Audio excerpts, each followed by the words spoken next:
Is your Zoho email stubbornly refusing to cooperate with your Wix website? Let's fix that. Today we're diving into troubleshooting why your Zoho email might not be working with your Wix site, focusing on the common culprits and their quick fixes. First, let's double-check your DNS records within Wix. Navigate to your Wix dashboard.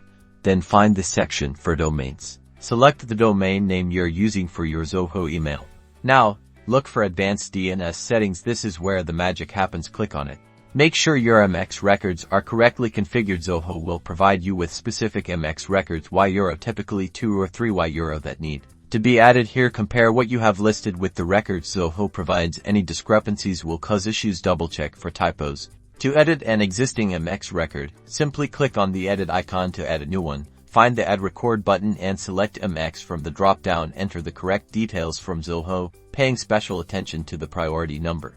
Next, make sure you also have the required a record pointing to Zoho. It usually points to mail Zoho.com with a value provided by Zoho.